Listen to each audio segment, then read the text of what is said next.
Төртүнчү элдик курултайдын урматтуу делегаттары, баарыңыздар элдин чоң ишенимине жана үмүтүнө ээ болуп, кыргызстандыктардын тандоосунан өтүп келдиңиздер. Мандатыңыздар кут болсун. Алгач сиздерди делегат болуп шайланып келишиңиздер менен чын жүрөгүмдөн куттуктап кетүүгө уруксат этиңиздер. Урматтуу делегаттар, алдын ала эскертип коеюн. Менин сөзүм кичине узагыраак болот. Себеби азыр жасалып жаткан иштер жана келечекке кандай жолдор менен барабыз кеңири токтоло кетейин деп турам. Ошондуктан бир аз чыдап угуп коесуздар. Урматтуу кыргызстандыктар, бүгүн 2025 жылдын 25 декабрында биз кезектеги 4-чү элдик курултайдын жыйынын баштап жатабыз. Убакыт көрсөткөндөй, бул институт биздин саясий түзүлүштө өзгөчө орунду ээлөө менен кыргыз мамлекеттүүлүгүнүн бүгүнкүсүн жана эртеңкисин бириктирген жандуу көпүрөнүн милдетин аткаруу жолуна түштү десек болот. Элдик курултай бул демократиянын өзөгү жана аянтчасы. Мына дал ушул аянтчада ар бир аймактын, ар бир тармактын, ар бир жамааттын үнү жогорку мамлекеттик бийликтерге жетип, бирдиктүү чечимдер кабыл алынып келатат. Элдик курултай бул бийлик менен элдин ортосундагы ишенимдин тирөөчүнө айланып бара жаткан бирден бир далили.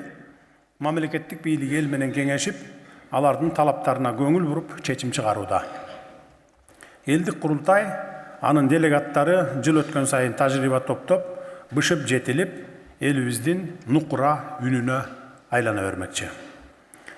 Урматтуу кыргызстандыктар, бүгүн өлкөбүздүн учурдагы абалына объективдүү баа берип, алдыдагы багытыбызды аныктап, жакынкы жылдардагы жаңы Кыргызстанды куруунун негизги багыттарын белгилөө менен сиздерге кайрылуу жолдоймун. Кыргызстан бүгүн мамлекеттүүлүгүнүн өзөгүн ишенимдүү бекемдеп жатат. Өлкөдөгү реформанын жүрүшүндө коомчулуктун биримдигин бекемдөө менен ачык диалогко барып, эффективдүү башкаруунун натыйжасына жетишүүдөбүз.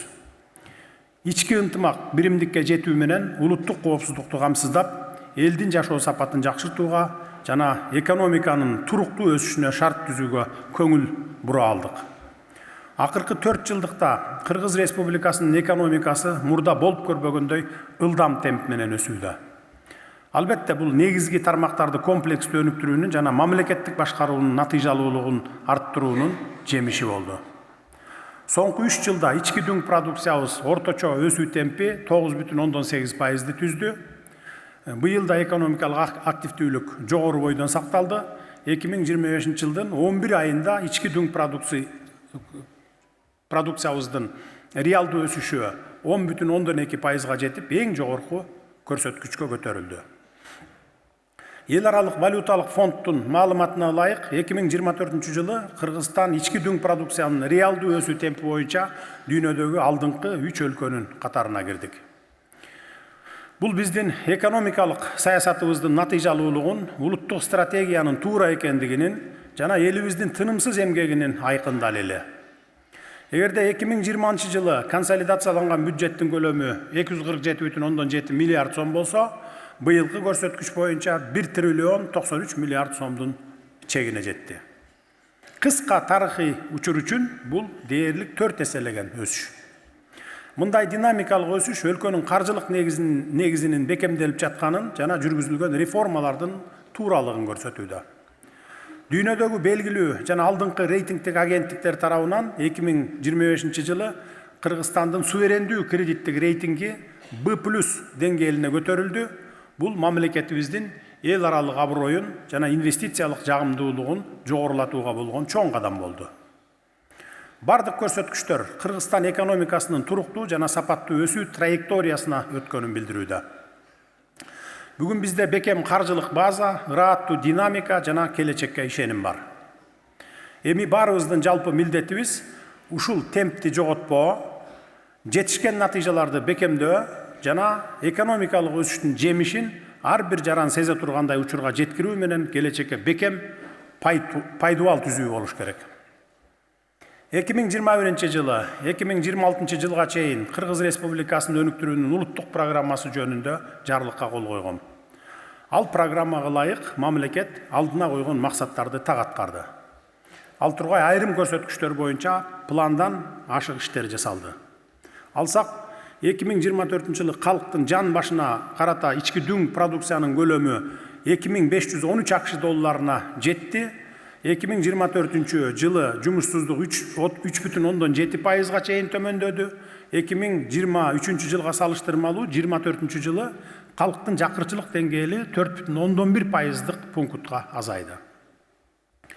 Өлкөдөгү жүрүп жаткан ири курулуштарга эбегейсиз чоң чыгымдар кетип жатканы баарыбызга белгилүү. Мынчалык каражаттар каяктан келүүдө деген суроолор да көп болууда. Мен бир эле тармак боюнча кыскача маалымат бере кетейин. Кумтөргенин өлкөбүздүн мамлекетке алганыбыздан бери көргөн пайдабыз тууралуу дайыма кеңири сөз болуп келе жатат. Кумтөрдөн быйылкы эле жылы 678 миллион доллар таза киреше көрдүк. Эгер акыркы ошол 3 жылда ала турган болсок, 3 жылда 2 миллиард доллар таза киреше алдык. 2020 жылга чейин 1 миллион доллар киреше бербеген кыргыз алтын быйылкы жылда мына 200 миллион доллар киреше берди. Мурда жылыга мамлекеттен 300 миллион сомго чейин дотация алып олтурган махмал алтын кени тескерисинче быйыл 670 миллион сом таза киреше берди. Таза киреше чыкты. Кыргыз алтындын былтыр жаңачылган алтын дүкөнү бир жылда 735 миллион сом таза киреше алды. Бир жылда. 2021 жылга чейин дайыма чыгашага иштеп келген мамлекеттик бюджеттин мойнуна минип дотацияда отурган Кыргызстан аба жолдору, Кыргыз темир жолу сыяктуу көптөгөн тармактарда кирешеге иштей башташты. Каражаттар кайсыл жактан түшүүдө деп көптөр кызыккан суроолордун жообу мына ушул тармактарда жатат. Бүгүн өлкө тарыхынын дагы бир жаңы барагын ачып жатабыз. Жакында алдыбызга өтө дымактуу, бирок реалдуу максаттарды коюп, 2030 жылга чейин мамлекетти өнүктүрүүнүн улуттук программасын кабыл алдык. Аталган программага 5 жылда аткара турган артыкчылыктуу багыттар киргизилди. Аны менен кенен тааныш үчүн ар бир делегатка таратылып берилди. Жай олтурганда карап койсоңуздар болот. 2030 жылга чейинки программа 4 негизги багытты аныктайт. Индустриялаштыруу, өлкөнү региондук транспорттук логистикалык хабка айлантуу, айыл чарбасын жана туризмди өнүктүрүү жана жашыл энергетиканы жандандыруу. Индустриялаштыруунун алкагында 2030 жылга чейин өнөр жай өндүрүшүн 2 эсе көбөйтүүнү, негизги капиталга инвестициялардын үлүшүн 50% жеткирүүнү пландап жатабыз. Региондордо индустриалдык жана технопарктык зоналар түзүлүп, ири өндүрүш объектилери курулат. Транспорттук логистикалык хабты түзүү үчүн жаңы темир жана автожолдорду, логистикалык борборлорду, кампа комплекстерди куруу керектелет. Жүктөрдү ташуунун эрежелери жөнөкөйлөштүрүлүп, административдик тоскоолдуктар жоюлат. Айыл чарба жогорку технологияга жетишип, экономиканын кирешелүү секторуна айланат. Максатыбыз кайра иштетүүнү 2 эсеге жогорулатуу, азык-түлүк менен өзүбүздү өзүбүз камсыз кылуу жана экспортту күчөтүү болмокчу. Туризм эл аралык талаптарга жооп берген заманбап кирешелүү тармак болуп өнүгөт. Инфратүзүмдөр, мейманканалар, жолдор, аэропорттор, туристтик маршруттар жана эс алуу зоналары курулат. Буюрса 2030 жылга карата туризмдин ички дүң продукциядагы үлүшү 7%га жетип, Кыргызстан дүйнөдөгү 50 мыкты туристтик өлкөлөрдүн катарына кирет. Урматтуу мекендештер, Кыргыз Республикасынын 2030 жылга чейинки өнүгүүнүн улуттук программасынын негизги артыкчылыктарынын дагы бири чакан жана орто бизнести колдоо. Анткени бул сектор экономикабыздын локомотиви катары кызмат кылып, жумуш орундарын камсыздап, коомдун туруктуу өнүгүүсүнүн негизин калыптандырат. Мамлекеттик бардык аракеттери ар бир кыргыз жараны өз жеринде урмат сыйда жашоосуна, үй бүлөсүнүн жанында болуусуна, сүйгөн иши менен алектенүүсүнө жана өз колу менен келечек куруусуна багытталган. Demek bizdin maksatыбыз ар bir adam эртеңки күнүнө чоң ишеним менен карап, өнүгүүгө, адал эмгектенүүгө жана татыктуу киреше табууга мүмкүнчүлүк түзүп берүү. Бүгүн чакан жана орто бизнес экономикабыздын таянычына айланды.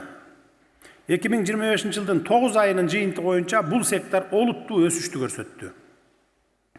Чакан жана орто ишкердик субъектилери тарабынан өндүрүлгөн кошумча дүң наркынын көлөмү өткөн жылдын ушул мезгилине салыштырмалуу 46,4%га өсүп, 641 миллиард сомду түздү. Анын ички дүң продукциясындагы үлүшү болсо 42,6%дан 51,7%га чейин жогорулады. Чакан жана орто ишканалардын саны 12%га өсүп, 20 миңге жетти. Ал эми аларда иштегендердин саны 5,3%га көбөйүп, 617 миң адамды түздү. Бул сандык көрсөткүчтөр сиздердин эмгегиңиздердин, демилгелериңердин жана ишмердигиңиздердин натыйжасы десек жаңылышпайбыз. Мамлекет дайыма сиздер менен болот. Биз бизнес үчүн ыңгайлуу шарттарды мындан ары дагы түзө беребиз. Ишкердик жүргүзүү үчүн ачык жана ылайыктуу эрежелерди киргизүү, туруктуу финансылык колдоо, негизги административдик тоскоолдуктардан коргоо жана бардык жарандар үчүн бирдей мүмкүнчүлүктөрдү түзүп берүүнү камсыздайбыз. Бардык ишкерлерди, ал жаңы ишин баштаган ишкерби, же тажрыйбалуу ишкер болобу, мамлекет аны эч качан жалгыз таштабайт жана анын ийгиликтерге жетишине ишенимдүү өнөктөш болуп берет. Урматтуу ишкерлер, айрымдарыңыздар азыркы убакта ашыкча текшерүүлөргө туш болуп, айрым учурларда адилетсиздикке дагы туш болуп аткан моменттер бар. Алардан кабарым бар. Жаңы жылдык каникулдардан кийин баарыңарды күч түзүмдөрү, салык түзүмдөрү менен бизнес чөйрөсүн чогултуп, ир олтуруп түз кеңешип, чечимдерди кабыл алам деген планым бар. Бизнеске көптөгөн жеңилдиктерди беребиз.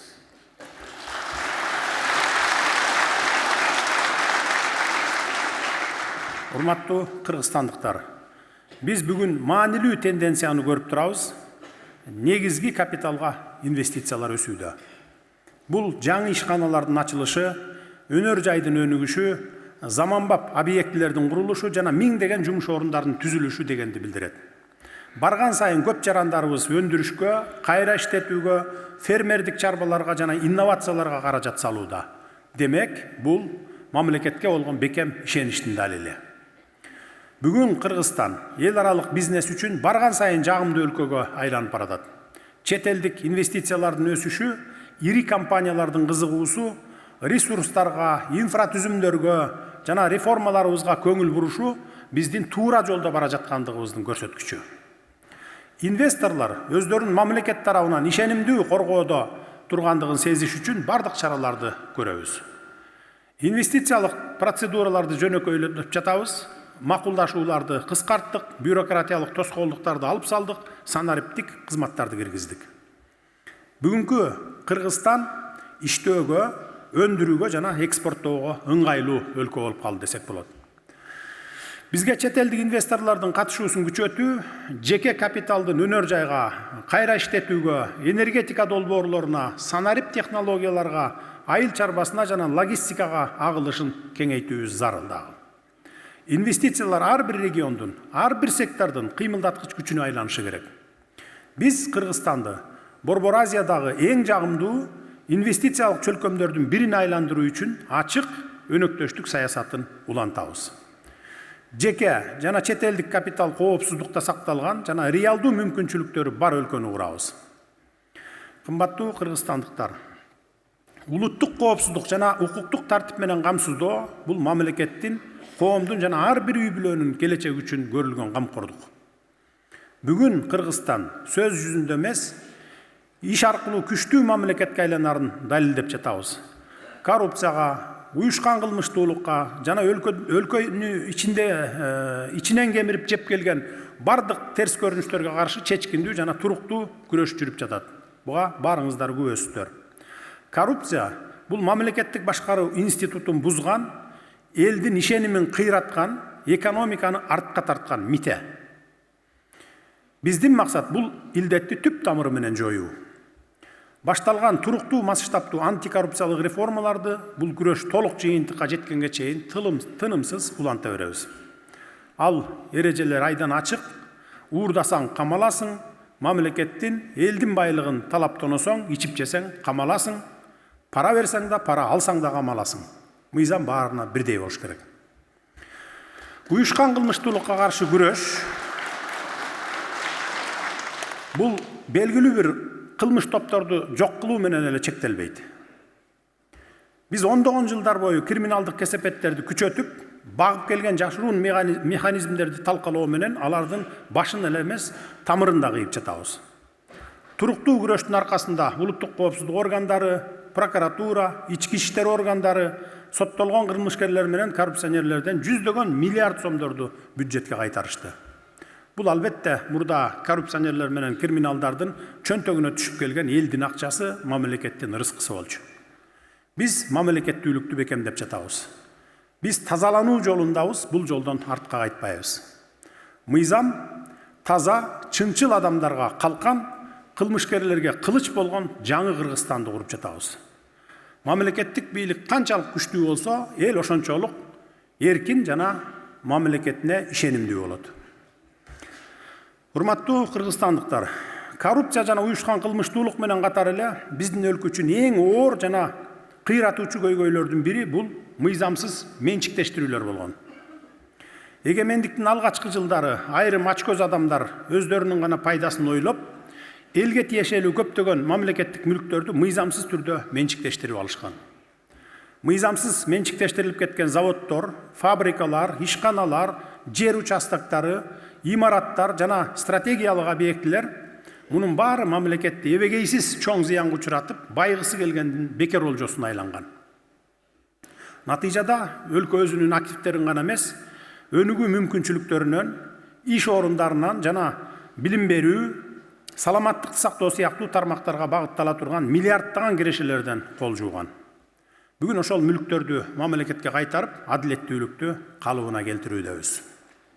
Улуттук коопсуздук боюнча мамлекеттик комитет, ички иштер министри менен прокуратура органдары жүргүзүп жаткан кеңири жана кылдат иштер үзүрүн берип жатат. 100 миллиарддаган сомдук активдер жана объектилер мамлекетке кайра кайтарылды. Бул мүлк жалпы элибиздин байлыгы, ошондуктан ал бир нече кызыл кулак адамдарга эмес, бүтүндөй элдин кызыкчылыгына кызмат кылууга тийиш. Биздин бул иш аракеттерге сын айтып, бийликти элге жаман көрсөтүүгө аракет кылгандар дагы чыгууда. Алар бул ишкерлерге же жеке менчиктин укугуна каршы келет, жеке менчик кол тийгиз, элдин башын айландыргысы келишет да. Баса белгилеп айтып коеюн, жеке менчиктин кол тийбестигине мамлекет толук кепилдик беребиз. Мамлекет эч качан жарандардын мыйзамдуу жол менен өзүнүн эмгеги жана жон териси менен тапкан мүлкүнө эч качан кол салбайт. Эгер чындыкты ачык айтсак, мамлекеттик мүлктү уурдаган адамдар биздин ресурстарыбызды эле эмес, келечегибизди да уурдаган. Мындай кылмыштарга көз жумуп кое албайбыз. Алар ар бир кыргыз жаранынын жашоосун жакшырта турган ырыскыны жеп, мамлекетке түздөн түз зыян келтиришкен. Мындан ары уурулук, алдоо жана кызматтык абалын кыянаттык менен пайдалануу менен байыган адамдар эми жазасыз калбайт жана андай алдым жуттум жашоонун доору бүттү дегенди баары түшүнүшү керек. Биз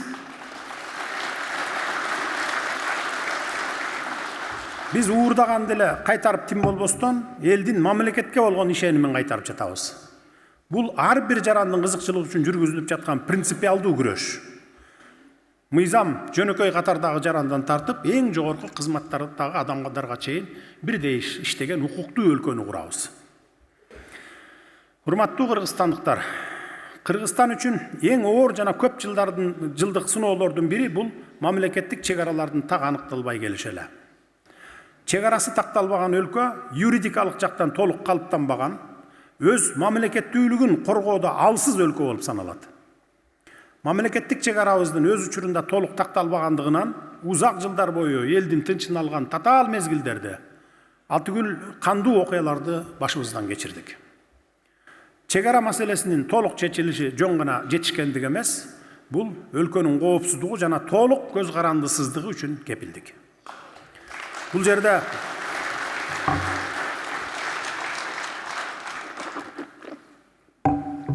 Бул жерде мен Камчыбек Кыдыршаевич баштаган өкмөттөр аралык комиссиянын мүчөлөрүнө өзгөчө ыраазычылык билдире кетемин.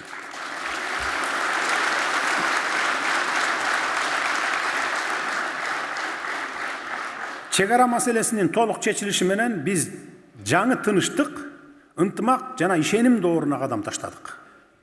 Кыргызстандын коңшу өлкөлөр менен болгон чек ара көйгөйүнүн тынычтык жолу менен толук чечилиши аркылуу Кыргызстанда эле эмес, жалпы Борбордук Азияда коопсуздук камсыздалды. Кыргызстан мындан ары коңшулар менен достукта, өз ара сый урматта жана тыгыз кызматташтыкта жашайбыз. Урматтуу кыргызстандыктар, ишенимдүү армиясы, таасирдүү укук коргоо органдары жана бекем тартиби жок өлкө, келечеги жок өлкө. Акыркы жылдары коргонуу секторун терең модернизацияладык. 100 миллиардтаган каражатка заманбап техника, учкучсуз авиациялык комплекстер, байкоо жана чалгындоо каражаттары, жогорку тактыктагы коргонуу системалары, заманбап транспорттар жана байланыш жабдыктары сатылып алынды. Көп жылдардан бери биринчи жолу армиябыз 21-кылымдын талаптарына жооп берген чыныгы заманбап жабдууларга ээ болду. Бирок техника бул иштин жарымы гана. Аскер кызматчыларын даярдоо стандарттарын жаңыладык, кызматтык тартипти чыңдадык, социалдык кепилдиктерди жакшырттык.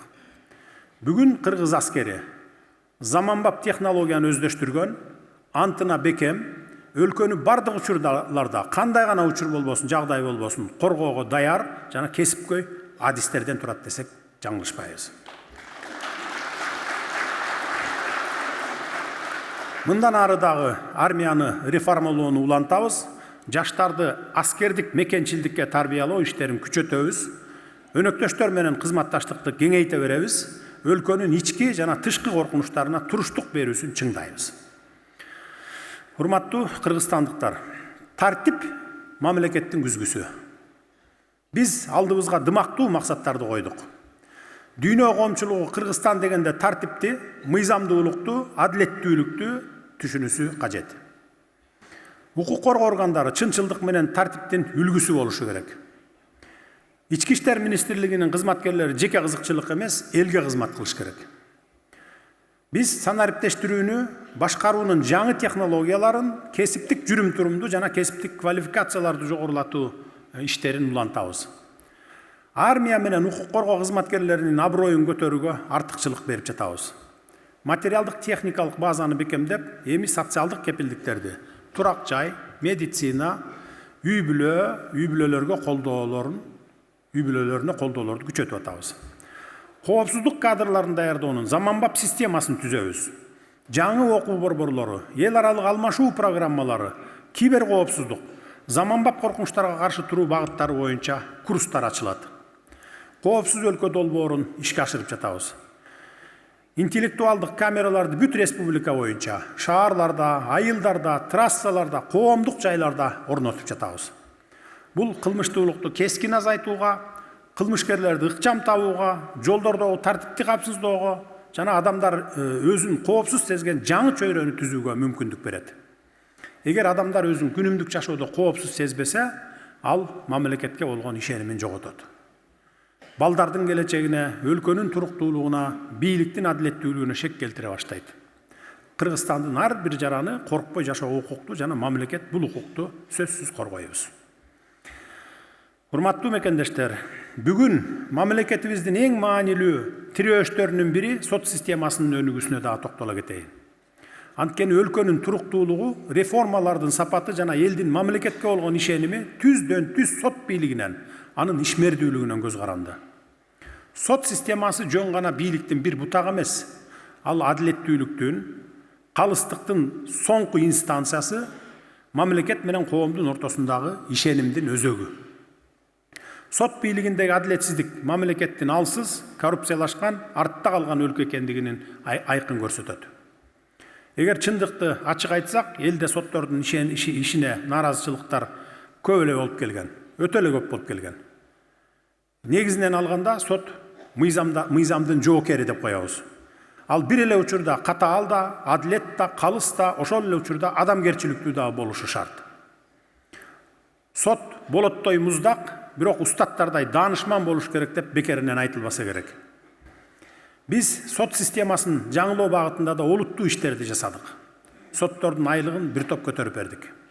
Мамлекет сотторго көз карандысыз болууга жана көмүскө колдоо издебеген деңгээлдеги жашоого шарт түздү. Эми ар бир сот ушул ишенимдин баасын билиши керек.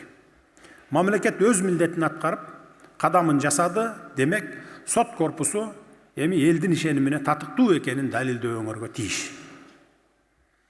Коррупцияга, жашыруун келишимдерге, басым кысымга орун жок. Чечимин саткан сот мыйзамды гана эмес, кесиптештеринин абийирин да тебелеп, мамлекеттүүлүккө шек келтирет. Сот тармагында иштеген ар бир кызматкерлердин эсине салгым келет. Адилет жана чынчыл кызмат кылгысы келбегендерди системадан эле эмес, бардык келечектүү иштерге аралашкыс кылып туруп тазалайбыз. Мамлекет сот бийлигин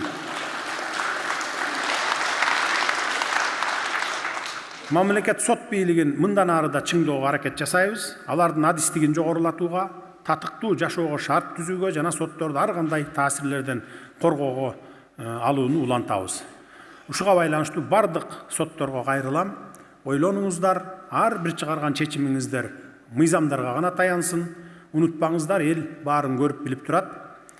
Эл да тыянак чыгарат. Биздин ишибиздин эң жогорку баалоочусу элдин өзү экендигин унутпайлы. Урматтуу кыргызстандыктар, акыркы жылдары өлкөбүздүн бардык аймактарынын жана шаарларынын социалдык экономикалык инфратүзүмдөрүн бекемдөө боюнча мурда болуп көрбөгөндөй иштер жасалууда. Ар бир аймактын өнүгүшүнө миллиарддаган сомдор багытталып жатат. Биз жолдорду, көпүрөлөрдү, мектептерди, ооруканаларды, маданий жана спорттук объектилерди куруудабыз. Энергетиканы, коммуналдык инфратүзүмдү өнүктүрүүдөбүз. Буга чейин мындай көлөмдөгү каржылоо тууралуу кыялдануу гана мүмкүн болсо, бүгүн өлкөнүн бардык булуң бурчуна каражат бөлүп берип, тең салмактуу өнүгүүгө шарт түзүүдөбүз. Ушул жерден жергиликтүү бийлик башчыларына кайрыла кетейин. Бөлүнгөн каражаттын келечегин ойлоңуздар. Ар бир аймак жыйынтык көрсөтүүгө, өз алдынча күчтөнүүгө жана акырыңдап дотациядан чыгууга тийиссиңер. Инфратүзүмгө, экономикага же социалдык долбоорлорго жумшалган ар бир тыйын элге реалдуу пайда алып келиши зарыл. Бирөөлөргө көп, бирөөлөргө аз берилип жатат деген сыяктуу маалыматтар дагы туура эмес. Бул биздин ынтымакты бөлүп жаргысы келгендердин гана ойлоп тапканы десек болот.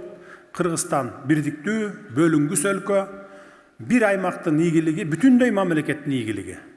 Ар бир аймакка бирдей мамилени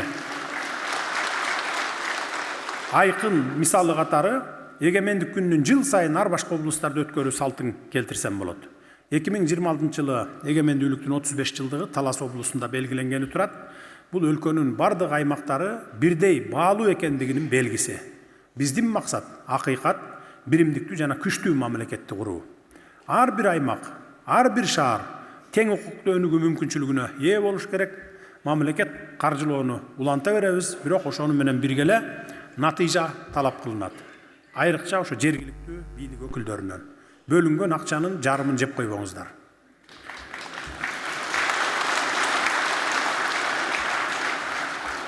Кымбаттуу кыргызстандыктар, өлкөбүздүн бардык аймактарын бирдей өнүктүрүү боюнча жасап жаткан иштерибиз ар бир жарандын жашоосуна түздөн түз таасир этүүдө. Айрыкча өз турак жайына ээ болуу мүмкүнчүлүгү. 2025 жылы жарандарыбызды батир менен камсыз кылуу боюнча тарыхый жыйынтыктарга жеттик десек болот. Мамлекеттик ипотекалык компания мурда болуп көрбөгөндөй жогорку темпти көрсөттү. Ушул жылы эле 4600дөн ашык үй бүлө батир алды. Бул акыркы 4 жылдагы жалпы берилген турак жайлардын жарымын түзөт. 2021 жылдан бери өлкө боюнча 9250 үй бүлө өз үйлөрүнө ээ болду. Менин үйүм мамлекеттик программасы чыныгы элдик долбоорго айланды десек болот. 2025 жылы турак жай курулушун каржылоого көлөмү 40 миллиард сомдон ашты. Бул мурунку жылдарга салыштырмалуу бир нече жүздөгөн, миңдеген эсеге көп дегендик. Учурда республиканын бардык аймактарында 70 миңге жакын батирдин курулушу жүрүп жатат. Курулуштун чоң бөлүгү Бишкек шаарында жана Чүй облусунда, ошол эле маалда Ош, Жалал-Абад, Ысык көл, Баткен, Талас жана Нарын областтары дагы мамлекет тарабынан татыктуу колдоого алынып, ипотекалык үйлөр салынып жатат. Кыргызстан ар бир адамдын эмгеги, татыктуу жашоо менен бааланган өлкө болушу керек. Мамлекет ресурстарды бөлүштүрүп гана тим болбостон баарына бирдей мүмкүнчүлүк түзгөн, ар бир үй бүлөгө, өлкөнүн алыс каймактарына да колу жетип турган камкор өлкө болууга тийиш. Урматтуу кыргызстандыктар, айыл чарба тармагы Кыргызстан үчүн жөн гана экономиканын бир көрсөткүчү эмес. Калкынын 58% айыл жергесинде жашаган өлкө үчүн бул социалдык туруктуулуктун, улуттук азык-түлүк коопсуздугунун жана региондордун өсүшүнүн негизи. Ар бир аймакты, ар бир айылдагы миңдеген дыйкандардын эмгеги өлкө келечегинин пайдубалын түзөт. Ошондуктан агрардык сектор мамлекеттик саясаттын негизги багыттарынын бири. Бүгүн биз азык-түлүктүн негизги 9 түрүнүн ичинен 6 боюнча өлкө өзүн өзү камсыздайт деп ишеним менен айта алабыз. Өзүбүздү өзүбүз камсыздаганга жетиштик. Бул мамлекеттин, дыйкандардын, кайра иштетүүчүлөрдүн жана кооперативтердин биргелешкен системдүү иш аракеттеринин жыйынтыгы. Жеңилдетилген насыялар аркылуу миңдеген фермерлер асыл тукум мал сатып алууга, чарбаларын жаңылоого, техникаларын модернизациялоого жана жаңы технологияларга өтүүгө мүмкүнчүлүк алышууда. Урук чарбалары, питомниктер колдоого алынып, жер семирткичтерге жеткиликтүүлүк кеңейүүдө. Ошону менен катар эле биз агро өндүрүштүк кластерлерди түзүп жатабыз. Бул тармактын жаңы архитектурасы десек болот. Кластер дыйкандарды, кайра иштетүүчүлөрдү, логистиканы, сервисти жана финанс институттарын бирдиктүү система катары бириктирет. Мындай модель эгүүдөн тартып, даяр продукцияны чыгарууга чейинки өндүрүштүк толук циклдин камсыз кылат. Кластерлердин айланасында жаңы өндүрүш чынжырлары, жаңы кайра иштетүү тармактары, кампалар, экспорттук багыттар түзүлө баштады. Бул Кыргызстанды чийки зат эле эмес, жогорку кошумча наркы бар продукция өндүргөн өлкөгө айланууга чоң кадам. Айрыкча кайра иштетүү өнөр жайынын өнүгүү темпи экономикада эң ылдам өнүгүп жаткан тармактардын бирине айланды. Бул ички рынокто көбүрөөк чийки зат кайра иштетилип, миңдеген жумуш орундары түзүлүп, региондордун экономикасы бекемделип, анан экспорттолуп жатканын билдирет. Сугат системасын жаңылоо өзгөчө маанилүү багыт. Каналдар, насостук станциялар, гидротехникалык курулмалар салынууда жана реконструкцияланууда. Сууну жеткирүүнүн заманбап системалары киргизилип, эсепке алуу такталып жатат. Мунун баары түшүмдүүлүктү жогорулатууга, өндүрүштүн туруктуулугун камсыздоого жана чарбалардын кирешелүүлүгүн арттырууга өбөлгө түзөт. Миңдеген дыйкандар тамчылатып жана жаандатып сугаруу жабдууларына ээ болууда. Бул татаал жерлерде да натыйжалуу өндүрүш жүргүзүүгө мүмкүнчүлүк берет. Стратегиялык максатыбыз кыргыз айылдары өзүн өзү араң баккан айыл эмес, тескерисинче өсүштүн, ишенимдин жана мүмкүнчүлүктөрдүн борбору болушуна тийиштүү. Жаштар айылдарга айласыздан эмес, өз каалоосу менен жашагандай болушу кажет. Дыйканчылык аз кирешелүү жана оор шарттагы жумуш катары эмес, заманбап экономиканын бөлүгү катары кабыл алынышы шарт. Ар бир гектар жер туруктуу киреше алып келип, ар бир чарба технологияга ээ болуп, ар бир өндүрүүчү сатык базарына жол табышы керек. Мына ушуну ушул жерде отурган министрлер, тиешелүү министрлер ишке ашырышыңыздар керек. Кыргызстан азык-түлүк коопсуздугуна ээ, кайра иштетүү тармагы өнүккөн, экологиялык таза жана атаандаштыкка жөндөмдүү продукцияны туруктуу экспорттой алган өлкө болушу керек. Кадырлуу кыргызстандыктар, биз жаңы Кыргызстанды куруудабыз. Жаңы Кыргызстан күчтүү институттары бар, адилеттүү башкарууга, жоопкерчиликтүү жетекчилерге ээ жана мамлекет менен элдин терең ишенимине негизделген өлкө болот. Айтарым, ар бир мамлекеттик кызматчынын алдында жогорку милдет турат. Ага мамлекетке, жөлөк жана элге үмүт болуп, чыныгы көпүрөнүн милдетин аткарып, ар бир кыргыз жаранына, ар бир үйгө мамлекеттин камкордугун, мээримин кечиктирбей жеткирип туруу вазипасы жүктөлгөн. Мамлекеттик кызматчыларга кайрылат элем. Мамлекеттик кызмат бул артыкчылык же жеке пайда табуунун куралы эмес. Бул мамлекет жана эл тарабынан берилген ыйык милдет жана ишеним. Бүгүнкү күндө мамлекеттик кызматчы кайдыгер, ыкшоо же жоопкерчиликсиз болууга акысы жок. Биз эми иш аракетсиздикке, ыкшоолукка, демилгесиздикке жол бере албайбыз. Эл тарабынан келген каттарды же кайрылууларды кийинки инстанцияларга жөнөтүү адатына көнгөн доор артта калды. Бүгүн ар бириңиздер түшүнүңүздөр, мамлекеттик кызматчы болуу эл өзү арызданып келгенге чейин эле көйгөй чыккан жерге барып маселелерди чечүү, тиешелүү жыйынтыкка чейин алар менен аралашып жашоо, түйшүктү бирге көтөрүү дегенди билдирет. Жарандарга камкорлук көрүү сиздердин кызматыңыздардын катардагы жана ажырагыс бөлүгү болушу кажет. Эгер өлкөнүн кайсы бир булуң бурчунда суу, медицина, мектеп же жер маселелери жаралса, кызматчы жоопкерчиликти башка жака жылдырбай маселени жеринде чечүүгө милдеттүүсүңөр. Арыз күтпөгүлө. Бардык ишти алдын ала иштеп, алдын ала жасагыла. Азыркы учур креативдүү иштөөнүн, ак ниеттен кызмат кылуунун, жоопкерчиликтин жана күчтүү мамлекеттик эркти көрсөтүүнүн убагы. Бардык жетекчилерге эскертем, бийик кызмат биринчи кезекте бул чоң жоопкерчилик. Ар бир кол коюлган документ, ар бир тапшырма жарандардын жашоо сапатын жогорулатууга жана тартиптүү бекемдөөгө жана мамлекетти өнүктүрүүгө багытталышы керек. Сиздин милдет бул тапшырмаларды так түшүнүп, сезип, туура жүзөгө ашыруу. Жетекчилердин каталары элге өтө кымбатка турат.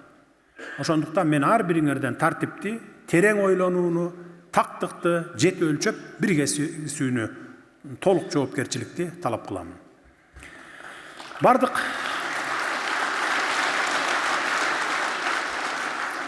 Бардык мамлекеттик системаларды реформалоону масштабтуу жүргүзөбүз, санариптештирүү процесстери оптималдаштыруу, жаңы башкаруучулук инструменттерди киргизүүгө Кыргызстанга күчтүү кадрлар аба менен суудай керек болуп турат.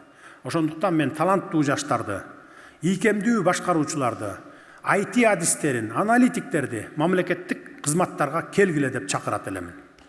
Бизге чыныгы татыктуулар керек. Кызматтык көтөрүүлөр тааныш билиштик эмес, жөндөмүнө, эмгегине жана натыйжасына жараша болушу кажет. Көп тил билген адистерге артыкчылык берилип, жетекчилик кызматтарга магистр деңгээлинен кем эмес билимдүүлөрдү жумушка алуу зарыл. Жаңы Кыргызстанда мамлекеттик кызматчылар элге жакын болуп, чынчыл, ачык жана билимдүү берилүү менен кызмат кылышы шарт. Биз келечек урпактарыбыз мактана турган, сыймыктана турган өлкөнү куруп кетишибиз керек. Урматтуу мекендештер, мамлекетке гана эмес, ар бирибизге тиешелүү болгон маанилүү маселеге токтолуп кетүүнү уруксат этиңиздер. Сөз биздин маданиятыбыз, жүрүм-турумубуз, ата мекенибиздин жана бири-бирибиздин алдыбыздагы жоопкерчилигибиз жөнүндө болмокчу. Жарандар жан дүйнөсүн өзгөртө баштаганда гана өлкө өзгөрөт деген акыйкат сөз бар. Ар бир адам өзгөрүүнү жүрөгү менен кабыл алмайынча, эч бир мыйзам, эч бир реформа толук иштебейт. Жаңы Кыргызстанды куруу ири курулуштардан, жаңы ишканалардан эмес, жаңы баалуулуктардан, жаңы аң сезимден жана жаңы коомдук маданияттан, жаңыча ойлоно алган адамдардан башталат. Биринчиден, бизге ата-бабалардан калган аманатка, жаратылышка мамилебиз кандай деген суроо турат. Ата-бабаларыбыздын урпактарга калтырып кеткен ыйык мурасын келечек муундарга таза бойдон өткөрүп берүү биздин толук милдетибиз. Бирок тилекке каршы көп учурда андай болбой жатат. Тоолорго, көл жээктерине эс алып барып, таштандыларды туш келди калтырып кетип жатабыз. Бул өтө уят иш. Акмактардын иши десек болот.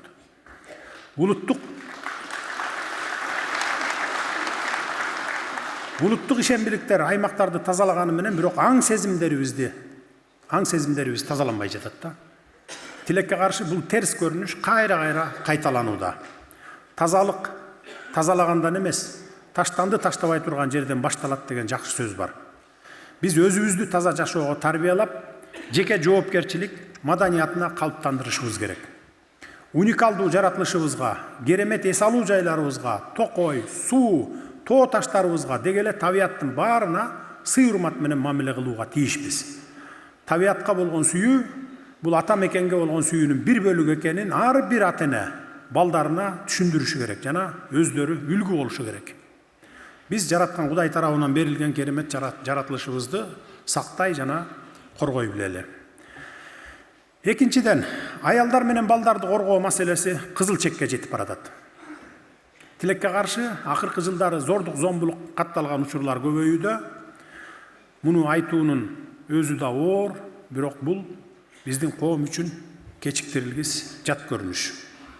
Анткени алсыздарга кол көтөргөн коом эч качан цивилизациялуу коом боло албайт. Биз буга жол бербешибиз керек. Мамлекет катаал чара көрөт. Аялга же балага кол салган бир дагы кылмышкер жазадан кутулбайт. Бул мамлекеттин принципиалдуу позициясы.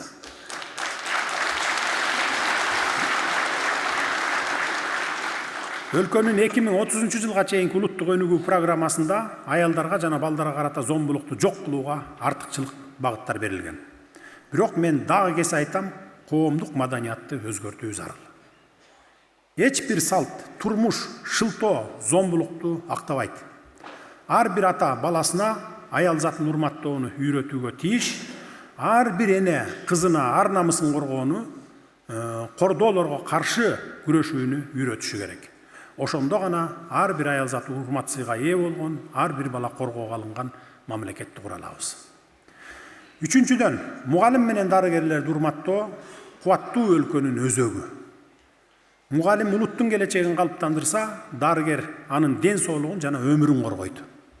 Бирок бүгүнкү күндө аларга карата орой мамиле, сыйлабастык, кээде ал тургай зомбулук көрүнүштөр орун алып жатат. Бул маданиятсыздыктын жеткен чеги десек болот. Биз бул эки ыйык кесип ээлеринин баркын көтөрүп, баштапкы кадырын кайтарып беришибиз керек. Мамлекеттик органдар, жарандык коом, ар бир үй бүлө бардыгыбыз мугалим менен дарыгерлердин аброюн көтөрүүгө милдеттүүбүз. Анткени балдарыбыздын кат сабатын ачып, баарыбызды дарылагандарга сый урмат болмоюнча маданияттуу жана өнүккөн өлкө боло албайбыз. Ошол себептен 2026 жылдын 1-апрелинен тарта мугалимдердин жана медицина кызматкерлеринин айлыгы дагы бир ирет 100%га көтөрүлө тургандыгын баса белгилеп кетейин.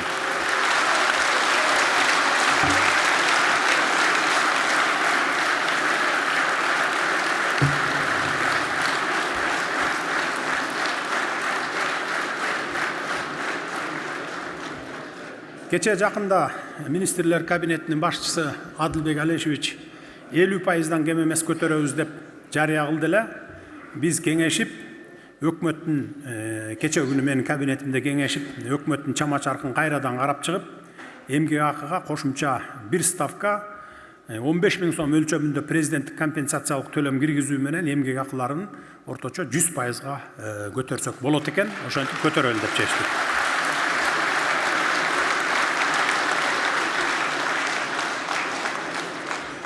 Учурда мугалимдердин орточо айлыгы 26.000 сом, ал эми келе жаткан жылдын 1-апрелинен тартып көбөйгөндөн кийин 52.000 сомдун тегерегин түзөт. Мугалимдердин айлыгы негизинен алардын билим деңгээлине, педагогикалык иш стажына, квалификациялык категориясына, аймактын жайгашкан жерине, окуткан сабагына жана жумалык саат жүктөмдөрүнө жараша аныкталат.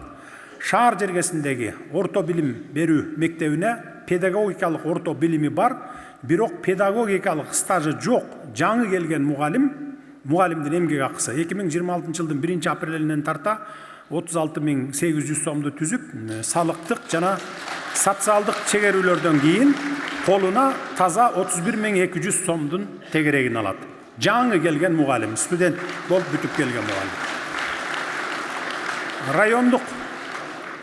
Райондук коэффициенти 1,8 болгон, тоолуу алыскы райондо иштеп жаткан жана жашаган 30 жылдан ашык педагогикалык иш стажы бар орто мектептин математика мугалиминин учурдагы эмгек акысы 65.800 сом, ал эми 2026 жылдын 1-апрелинен тарта эмгек акысы 97.600 сомду түзөт.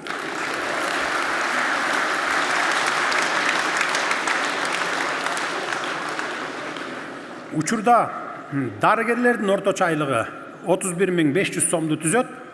Ал эми 2026 жылдын 1-апрелинен тарта 62.500 сомду түзүп, колуна баягы чегерүүлөрдөн сырткары 50.000ден ашык сом колуна тиет. Шаар жергесинде тажрыйбасы жок, бир ставка менен жаңы иштеп баштаган дарыгердин айлыгы учурда 16.900 сом экен. Ал эми көбөйгөндөн кийин 42.100 сомду түзүп, колуна 35.500 сом алат.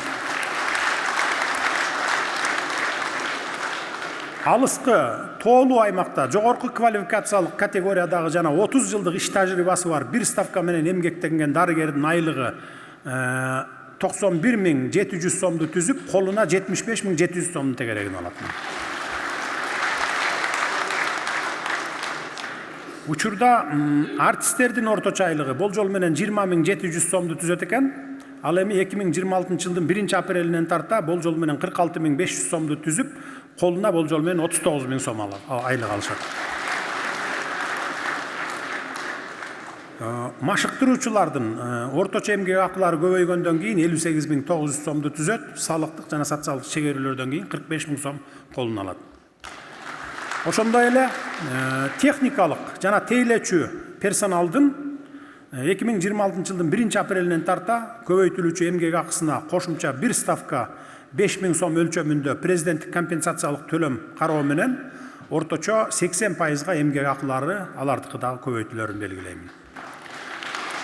Мындай кадам булардын коомдогу ордун бекемдөө жана улуттун өнүгүшүнө кошкон эбегейсиз салымдарын баалоо болуп саналат. Төртүнчүдөн, жол маданияты.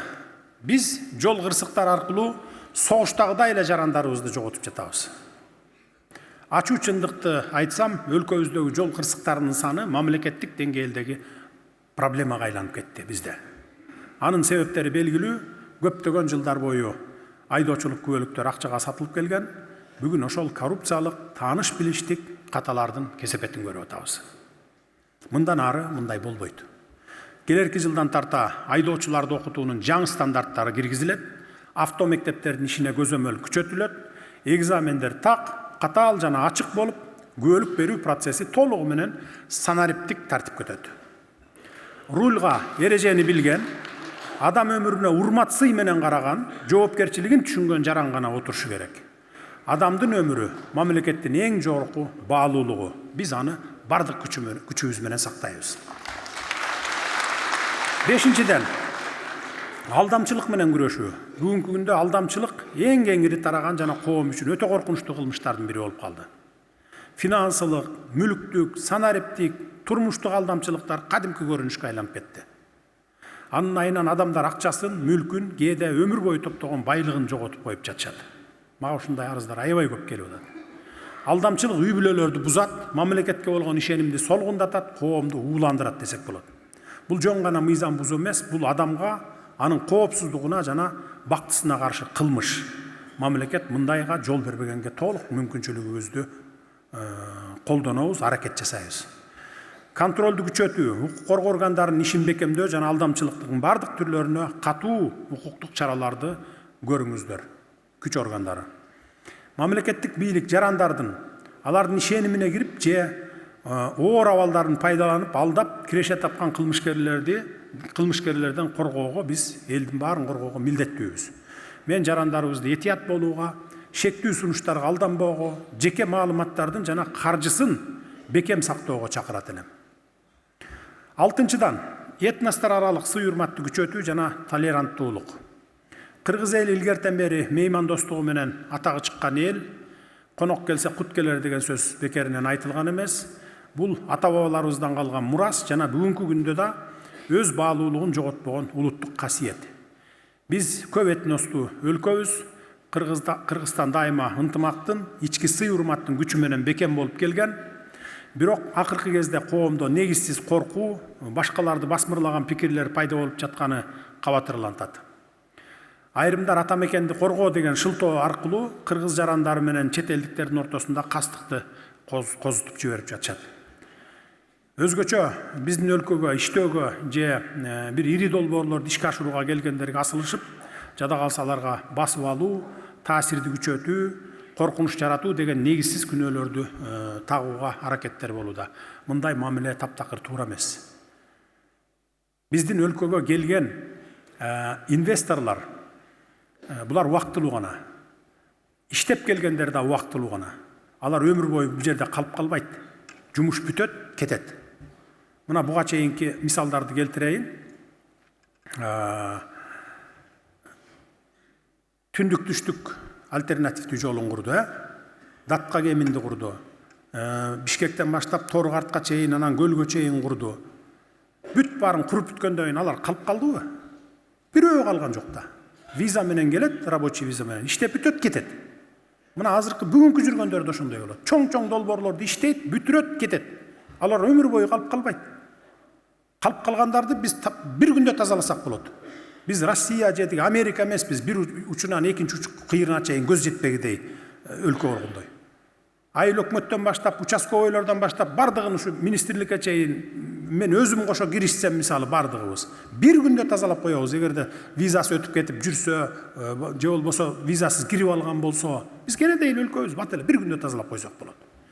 Ошон үчүн андай провокацияларга көп алдырып жибербеңиздер. Чет өлкөдөн келген инвесторлор, булар инвесторлор, адистер, окумуштуулар, ишкерлер, туристтер, өнөктөштөр жана жумушчулар. Биз азыр көп нерсени өзүбүз жасай албагандыктан 15-20 баладан биз Россияга, Кытайга, Европа, Америка өлкөлөрүнө, дагы өнүккөн башка өлкөлөргө, Японияга жиберип биз окутуп атабыз азыр. Инженерлерди жиберип атабыз. Үйрөнүп келгиле, кийин өзүбүз салалычы депчи. Şu жол салганды билбейбизби, темир жол салганды билбейбиз деп. Макул биз космоско уча албайбыз. Айга кона албайбыз, бирок эми жолду салганга мээбиз жетет дейм башыбыз депчи. Бирок ошондой адистерибиз да аз экен мынакей темир жол салган. Ошон үчүн айлабыз жок иштетип атабыз. Күтүп отурбашыбыз керек да биз. Алар жумуш орундарын түзүп, экономикага салым кошуп, жаңы технологияларды жана тажрыйбаларды алып келишип, биздин жарандарыбызга үйрөтүүдө. Коркунуч деп жалган шылтоорлорду жараткан адамдар жөн гана бул ичи таза эмес адамдар. Биз өзгөрүшүбүз керек. Эски жомоктордон бошонуп, дүйнө менен кеңири мамиле кылууну үйрөнөлү. Жаш муунду башка улуттарды урматтаган, дүйнөгө ачык караган, мыкты тажрыйбаларды кабыл алууга даяр кылып тарбиялайлы. Дүйнө азыр өзгөрүүдө. Дүйнөлүк мамиле, алыш-бериш, катташуу өзгөрүүдө. Бардыгы өнүгүп өскөн өлкөлөрдү карагыла, алар ачык өлкөлөр. Өздөрүн жаап, үлүлчө өзүнүн кабыгына кирип алган өлкөлөр эч качкан өнүкпөйт. Жаңы Кыргызстан келечекте ачык өлкө болуу менен дүйнөлүк интеллектуалдык, илимий техникалык маданияттан артта калбай өнүккөн өлкөлөрдү кубалап жетип алышыбыз керек.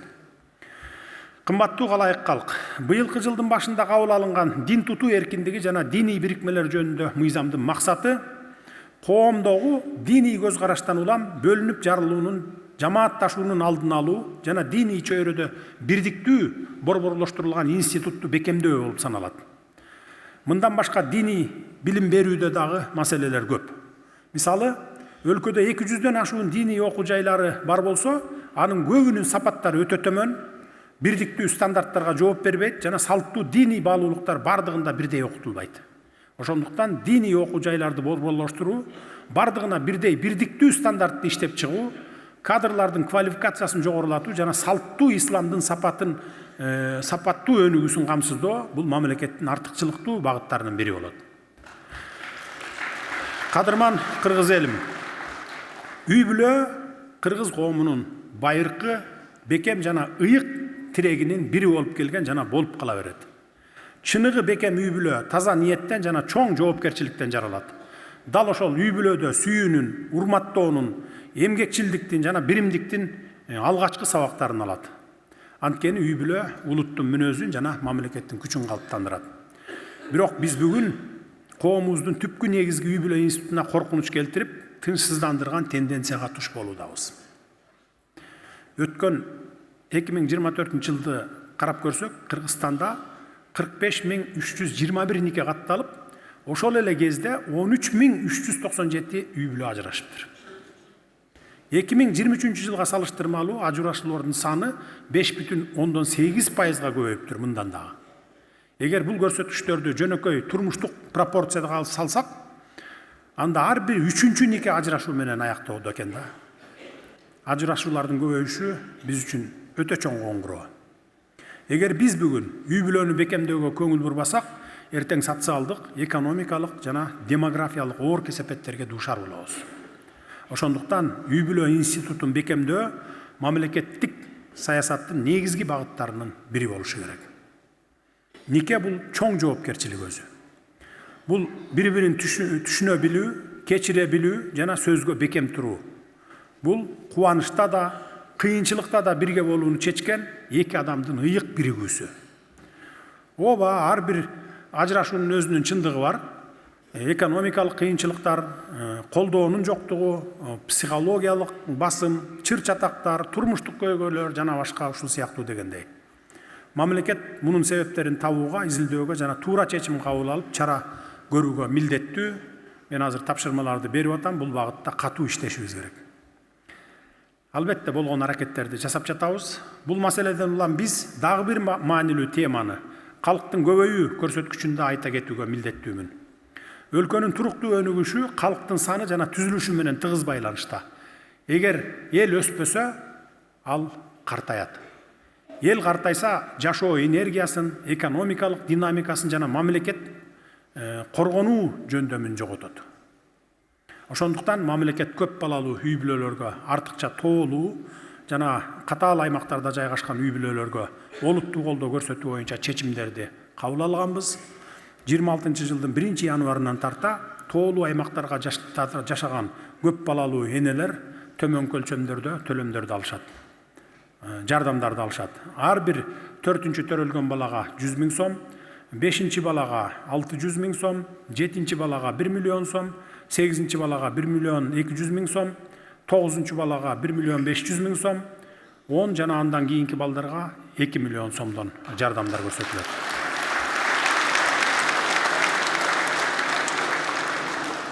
Мындай чечимдер буга чейин боло элек болчу. Албетте бул чоң чыгымдар, бирок бул мамлекеттин келечеги талап кылган зарылчылык бүгүнкү күндө.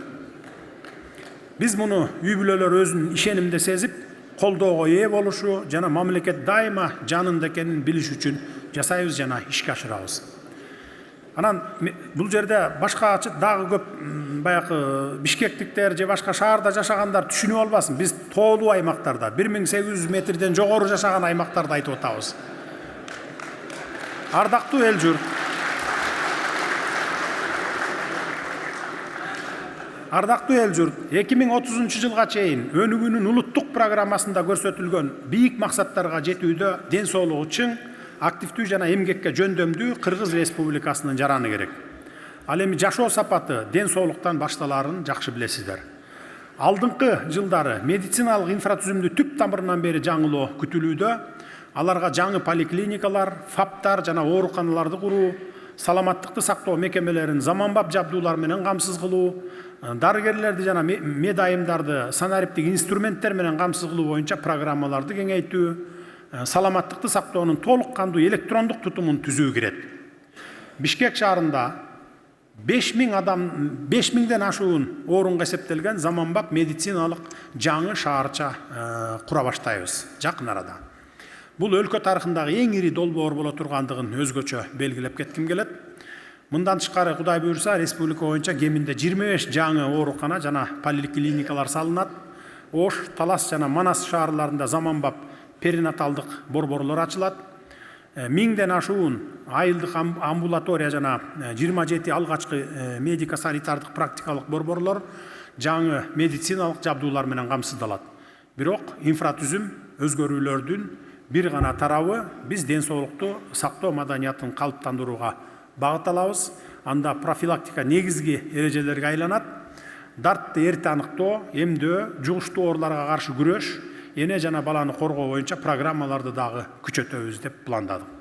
Биз ар бир жаранды ымыркайдан тартып карларга чейин коргой алган, жогорку сапаттагы жашоо шартын камсыз кылган системаны түзүп жатабыз. Урматтуу кыргызстандыктар, улуттун ден соолугу темасын улай эле келечектин дагы бир түркүгү болгон билим берүү маселесине токтолоюн. Ден соолук адамды кармап турган бекем фундамент болсо, билим берүү аны бийиктикке учура турган канат сыяктуу. Ден соолугу чың жаран мамлекеттин күчү, ал эми билимдүү жаран анын келечеги.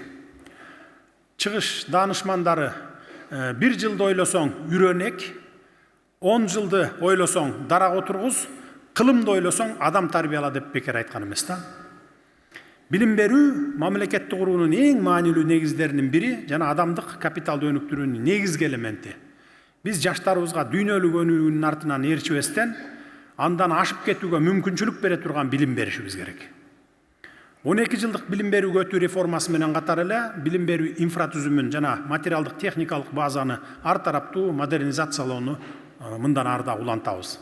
Алтын казык билим берүү программасы биздин жол көрсөтүүчү жылдызыбыз. Ал билим берүүнүн келечектеги өнүгүү багытын аныктайт. Заманбап 12 жылдык моделге өтүү, жаңыртылган окуу китептери 21 кылымдын компетенцияларына негизделген тиешелүү программаларды ишке киргизүү, Кыргызстандын жаңы муунун дүйнөлүк атаандаштыкка жөндөмдүүлүгүн камсыз кылуу үчүн жасалган кадамдар. Ошентип биз билим берүү тармагында фактылардын жыйындысы эмес, ой жүгүртүү, чечүү жана түзүү жөндөмү болгон системаны түзүп жатабыз. Инфратүзүм жаатында масштабтуу кадамдарды жасоодобуз. 53 мектеп, типтүү мектептердин деңгээлине чейин модернизацияланат. 220 мектеп STEM лабораториялары жана тиешелүү жабдуулар менен жабдылат. Алыскы жана тоолуу аймактарды кошкондо бала бакчалардын 50% жогорку ылдамдыктагы интернетке туташат. Мугалимдердин кеминде 85% ноутбук жана заманбап санариптик окутуу куралдары менен камсыздалат. Бирок билим берүү мектептер менен гана чектелбейт, бул бирдиктүү экосистема. Биздин максатыбыз университеттерди өлкөнүн билим экономикасына өтүүсүнө түрткү берүүчү билимдин, изилдөөлөрдүн жана инновациялардын борборлоруна айландыруу. Жогорку окуу жайлардын алдында инновациялык хабтар, технопарктар, бизнес инкубаторлор пайда болот.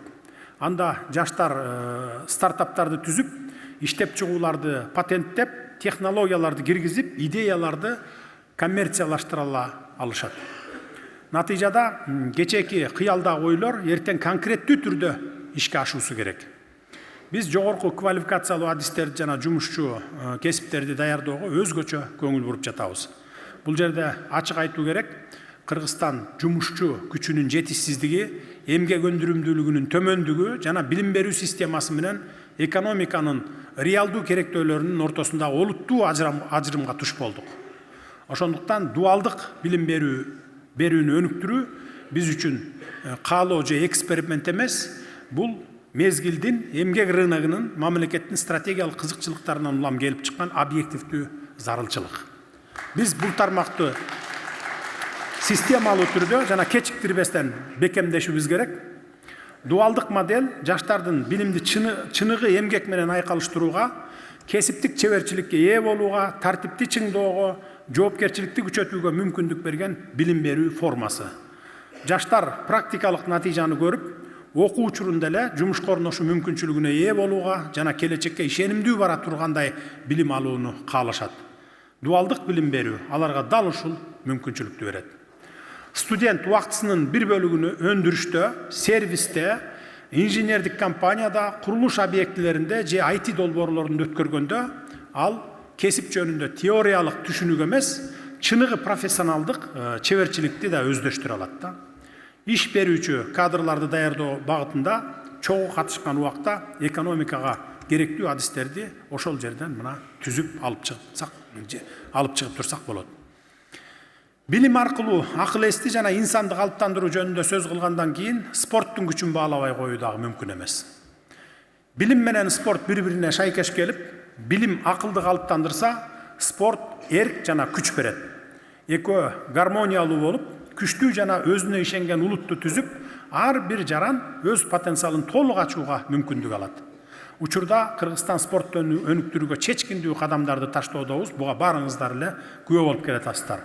Буга чейин бир заманбап стадионду куруу кыял сыяктуу сезилсе, азыр өлкө боюнча спорттук инфратүзүм гүлдөп жатат. Жаңы стадиондор, машыгуу залдары, балдар жана жаштар үчүн спорт комплекстери, массалык спорт аянтчалары жөн гана имараттар болбостон, келечекте чемпиондор чыккан, улуттук сыймык пайда боло турган аянтчалары болуп жатат. Жана мындан ары дагы уланта беребиз. Урматтуу кыргызстандыктар, маданият көмөкчү тармак эмес, ал өлкөнүн жүрөгү. Чыдап угуп туруңуздар, аяктап калдым эми. Тажап кеттиңиздер окшойт. Маданият ал келечек муунга өткөрүп бере турган баалуулуктардын тутумун, Кыргызстанды дүйнө жүзү көрө турган имидждин жана өзгөрүү мезгилиндеги коомдун руханий туруктуулугун аныктайт. Өнүккөн маданият элди ар кандай саясий ураандарга караганда күчтүүрөөк бириктире турган күчкө ээ. Бүгүнкү күндө Кыргызстан кеңири маданий жаңылануу мезгилинде кадам таштоодо. Мамлекет анын айрым элементтерин эмес, бүтүндөй маданий экосистемасына көңүл буруп жатабыз. Тарыхый мурастарды сактоодон баштап, заманбап чыгармачылыкты колдоого чейин комплекстүү өнүгүү саясатын илгерилетип жатабыз. Биз театрларды, музейлерди, маданият үйлөрүн, этнографиялык борборлорду, китепканаларды калыбына келтирүү жана модернизациялоо боюнча иштерди күчөтүп жатабыз. Инвестициялар ар бир жаранга, баткенден нарынга чейин искусствого, билимге жана маданий өнүгүүгө бирдей мүмкүнчүлүк ачыш үчүн борбордогу мекемелерге, ошондой эле региондогу маданият объектилерине жумшалат. Материалдык эмес мурастар, салттуу музыка, кол өнөрчүлүк, ооз эки чыгармачылык жана уникалдуу улуттук нарк салттар өзүнчө колдоого алынуучу багыт болуп эсептелет булар. Булардын баары муундарды бириктирген чынжырча болуп, ким экенибизди аныктап, башка элдерден айырмаланган өзгөчөлүгүбүздү түзөт. Бирок ошол эле учурда биз жаңы нерселерге, заманбап искусствого, мультфильмдерге, медиа искусстволорго, чыгармачыл индустрияларга кене мүмкүнчүлүк ачып жатабыз. Мына араңыздарда ошол тармакта иштегендер болсо жакшы көрүп турат. Маданият өткөндү сактоо менен гана чектелбестен, келечекти да тайманбастык менен калыптандырууга тийиш. Чыгармачылык энергияны өлкөнүн экономикалык потенциалын айландырып, анимацияны, музыкалык продюсерликти, адабий долбоорлорду, фестивалдарды, көргөзмөлөрдү, мода, дизайн жана архитектураны өнүктүрүү үчүн шарттарды түзүп беребиз. Кыргыз кинематографиясына өзгөчө көңүл бурабыз. Ал маданий дипломатиянын күчтүү куралы болуп, өлкөнүн имиджин андан ары чыңдайт. Кыргыз кино индустриясында чыныгы кайра жаралууга жетишүү мезгили келди. Келмек турсун, уже өтүп кеткен абдан мурда эле. Киностудияларды модернизациялоодон жана улуттук режиссерлорду, сценаристтерди, актерлорду колдоодон баштап, жеке инвестицияларды, заманбап технологияларды жана эл аралык өнөктөштөрдү тартууга чейин салттуу, терең, атаандаштыкка жөндөмдүү кино тартуу үчүн толук шарттарды түзүп беребиз.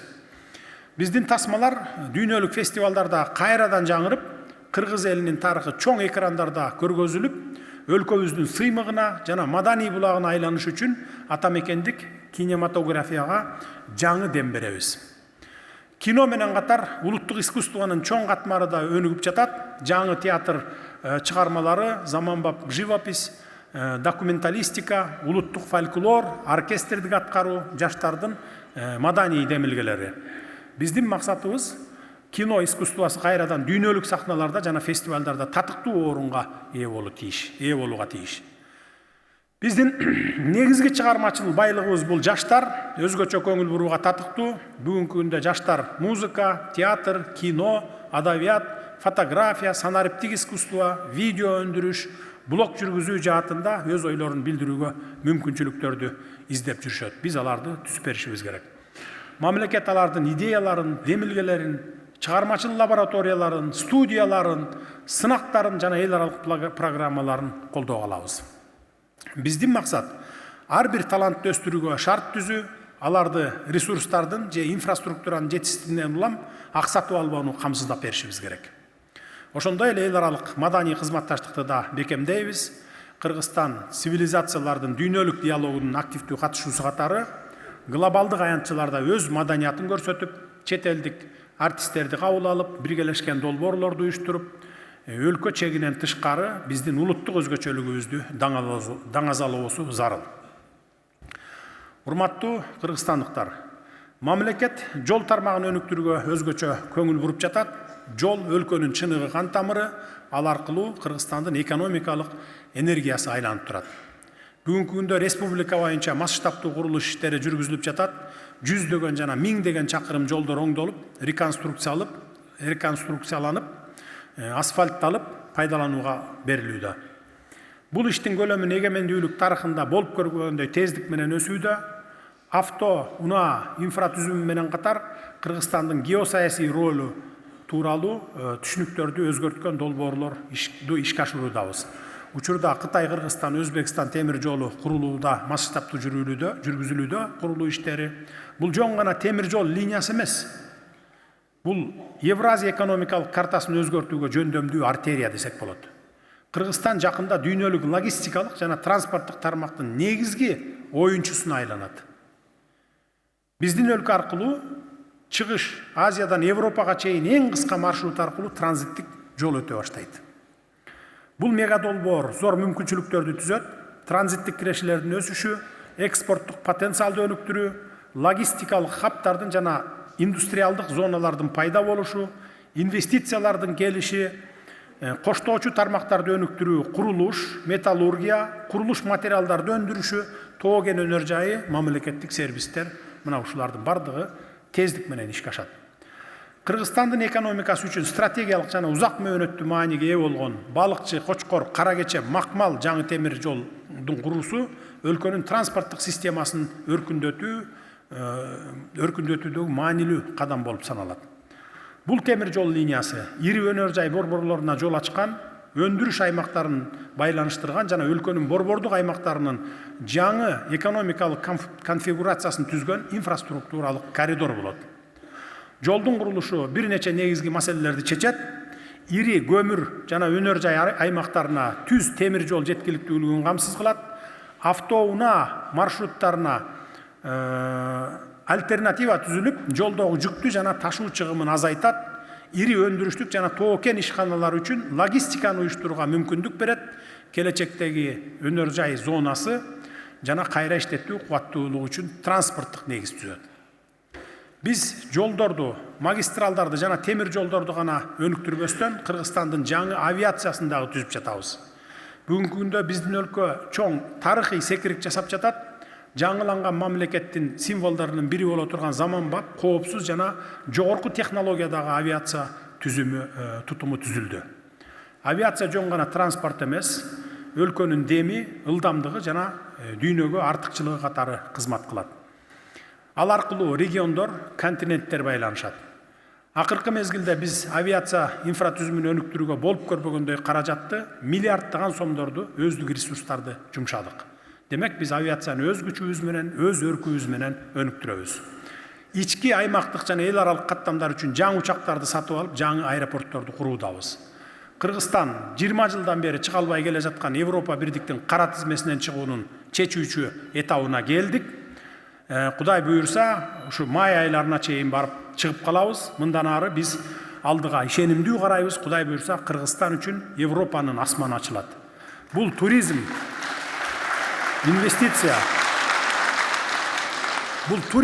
инвестиция жана өлкөнүн эл аралык имидж үчүн чоң ачылыш болот.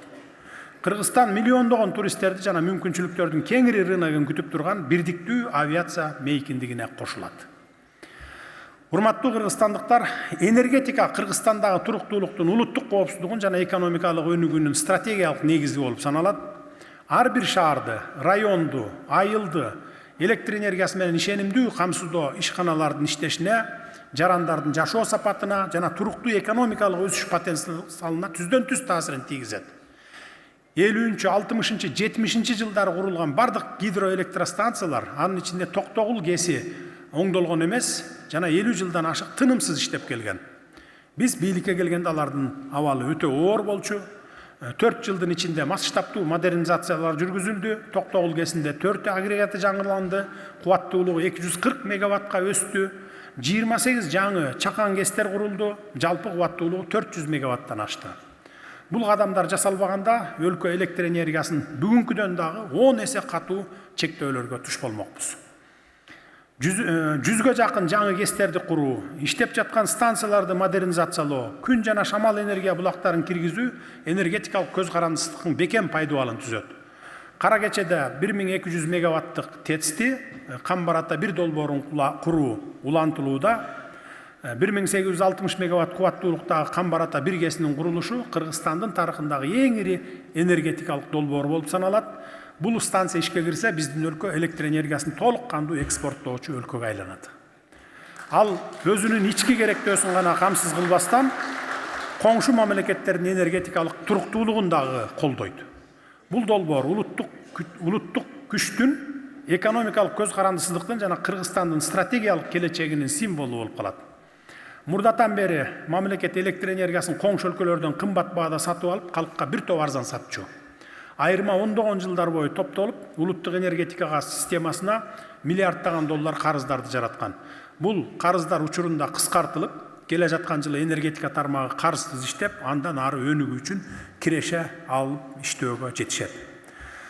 Урматтуу кыргызстандыктар, электр энергиясы сарамжалдуу колдонууну талап кылган ресурс, жарыкты жана приборлорду зарыл учурларда гана жандыруубуз керек, энергияны максатсыз сарптоого жол берилбеши зарыл. Ресурстарга этияттык менен мамиле кылуу ар бирибиздин жеке жоопкерчилигибиз жана коопсуздукка, экономикалык өнүгүүгө жана өлкөнүн жыргалчылыгына ар бирибиздин салымыбыз. Ошондуктан сиздерден суранып кетет элем, үнөмдөп колдонуңуздар. Урматтуу кыргызстандыктар, энергетикалык коопсуздук жана суу биздин келечегибиздин бири-бирибиз менен тыгыз байланышкан кош пайдубалы. Ар бир үйдү жарык менен камсыз кылган гидроэнергетика суу ресурстарынын туруктуулугуна, дарыялардын, көлдөрдүн, мөңгүлөрдүн абалына түздөн-түз көз каранды. Демек, сууга кам көрүү өлкөбүзгө, анын ичинде энергетикабызга, экономикабызга, улуттук коопсуздугубузга дагы кам көрүү дегенге тете. Кыргызстан суу ресурсу боюнча эбегейсиз табигый байлыкка ээбиз, ошондуктан биз аны сактоого өзгөчө жоопкерчиликтүүбүз. Бирок глобалдык климаттын өзгөрүшү дүйнө жүзү боюнча суу ресурстарына басымды күчөтүүдө. Эл аралык уюмдардын маалыматы боюнча бүгүнкү күндө 3,6 миллиарддан ашык адам суу тартыштыгына дуушар болсо, 2050 жылга карата бул көрсөткүч 5 миллиарддан ашат деп турат.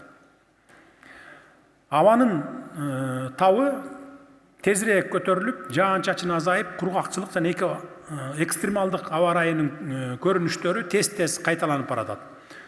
Глобалдык жылуулук планетада суунун айлануусуна түздөн-түз таасирин тийгизет жана бул таасир чоң державалардан баштап чакан биз окшогон тоолуу мамлекеттерге чейин бардык өлкөлөрдө сезилүүдө. Илимий изилдөөлөргө караганда мөңгүлөрдүн эриши тез жүрүүдө, акыркы 70 жылда Кыргызстанда мөңгүлөрдүн аянты 16%га кыскарып кеткен. Бул мөңгүлөрдүн жок болушу дарыяларга, суу сактагычтарга суунун агымынын азайышы жана энергия өндүрүү үчүн шарттардын начарлашы дегенди билдирет. Жаратылышыбыздын бермети өтө маанилүү экосистема болгон Ысык көлдүн тагдыры өзгөчө көңүл бурууга арзыйт. 1854 жылдан бери көл суусунун деңгээли дээрлик 14 метрге төмөндөп, суунун көлөмү 85 миллиард куб метрге, ага куйган дарыялардын саны 3 эседен ашык кыскарып кеткен. 1950-60 жылдары көлгө болжол менен 100-110 дарыя куюп келген болсо, азыр болгону 30-35 эле дарыя куруп куюп калды. Бул тенденция улана берсе, аймак олуттуу экологиялык жана социалдык экономикалык кесепеттерге дуушар болот. Өкмөт керектүү чараларды көрүп, көлгө суунун агымын көбөйтүү, анын ичинде жаңы каналдарды жана гидротехникалык курулуштарды куруу боюнча долбоорлорду ишке киргизип баштады. Суу маселеси биздин азык түлүк коопсуздугубуздун дагы маселеси. Бүгүнкү күндө өлкө колдонулган суунун 95% айыл чарбасына, биринчи кезекте сугат тармагына жумшалат. Андыктан ар бир литр сууну үнөмдүү башкаруу мамлекеттик саясаттын приоритеттүү багытына айланып баратат. Акыркы жылдары мамлекет тарабынан каналдарды калыбына келтирүүгө, гидротехникалык курулуштарды курууга, ирригациялык инфраструктураны модернизациялоого 16 миллиард сом каражат бөлдүк. Миңдеген километр каналдар жаңыртылды, жүздөгөн объектилер оңдолуп, сууну өлчөө жана камсыздоонун заманбап технологиялары ишке киргизиле баштады. Сууну сарамжалдуу пайдаланууга, анын көзөмөлсүз сарпталышына жол бербөөгө, сугаруунун заманбап ыкмаларына өтүүгө, булактарды сактоого, мөңгүлөрдү коргоого, токой аянттарын көбөйтүүгө тийишпиз. Бул ар бирибизге тийиштүү. Бүгүн сакталган ар бир тамчы эртеңки күнүбүздүн туруктуулугуна кошкон салым деп билишиңиздер керек. Мындан ары да суу ресурстарын сактоого жана тейлөөгө инвестиция салабыз. Анткени суу Кыргызстандын стратегиялык байлыгы жана келечек буундарыбыздын бакубат жашоосуна кам көргөн болот. Ардактуу мекендештер, биз мүмкүнчүлүктөргө, чоң жетишкендиктерге, тарыхый окуяларга бай жаңы доорго кадам таштоодобуз. Биздин иденттүүлүгүбүздүн өзөгүн миңдеген жылдар бою кыргыз элин коштоп келген символдор түзөт. Ошондой символдордун бири бул ак илбирс, ал Кыргыз Республикасынын улуттук символу болуп саналат. Байыркы кыргыз маданиятында ак илбирс улуулукту, асылдыкты, эрдикти, кайраттуулукту, чыдамкайлыкты билдирген. Ошондуктан мен Борбор Азиянын агыл бирси болгон Кыргызстан ыкчам өнүгүп жаткан дараметтүү мамлекет катары өткөн тарыхый тажрыйбасына таянып, келечекке тайманбастан ишенимдүү кадам таштоосу керектигин баса белгилеп жүрөмүн. Кыйынчылыктардан коркпогон, өз кызыкчылыгын коргогон, жаңы мүмкүнчүлүктөрдү түзүп, бүтүндөй аймакка үлгү боло турган өлкө болууга тийишпиз. Келерки жылы Кыргызстан Шанхай кызматташтык уюмуна төрагалык кылуу сыймыгына ээ болот. Бул эл аралык жоопкерчиликтүү иш-чараны августтун аягында Бишкекте Шанхай кызматташтык уюмунун саммитин өткөрөбүз. Ал жаңы заманбап Ырыс Ордо конгресс холлунда өтөт. Ага ондогон мамлекеттердин башчылары, дүйнөнүн ири державаларынын лидерлери келишет. Бул бүткүл өлкө үчүн, министрлер кабинети үчүн, борбор калабыз үчүн дагы жана ар бирибиз үчүн зор сыноо болот десек болот. Кыргызстан заманбап уюшкан жана жоопкерчиликтүү мамлекет экенин, мындай масштабтуу эл аралык иш-чараларды жогорку деңгээлге өткөрүүгө жөндөмдүү экендигибизди көрсөтүшүбүз керек. Келерки жылы биз мындан башка дагы бир чоң окуяны дүйнөлүк көчмөндөр оюндарын өткөргөнү турабыз. Анын салтанаттуу ачылышы Борбор Азиядагы эң ири спорттук жай болгон Бишкек Арена улуттук жаңы стадионунда болот. Бул стадион жөн гана архитектуралык имарат эмес. Бул биздин спорттук инфратүзүмүбүздүн кайра жаралуусунун символу, Кыргызстандын масштабтуу эл аралык мелдештерди өткөрүүгө жөндөмдүүлүгүнүн белгиси болот. Өлкөбүздүн эң ийгиликтүү этабы, өнүгүп өскөн мезгили алдыда экендигине мен терең ишенемин жана сиздерди дагы ишендирип кетемин. Элибизде ынтымак, биримдик болуп турса, бардык тоскоолдуктарды эң жогорку бийиктиктерди багындырабыз. Биз биргеликте ар тараптан күчтүү, гүлдөп, өсүп өнүккөн жаңы Кыргызстанды курабыз деген кыялыбыз алдыга жетелеп, ийгиликтерге жеткирсин. Бар бололу, бир бололу, элдик курултайдын ишине натыйжалуу жана конструктивдүү чечимдерди кабыл алууну каалаймын. Көңүл бурганыңыздар үчүн рахмат.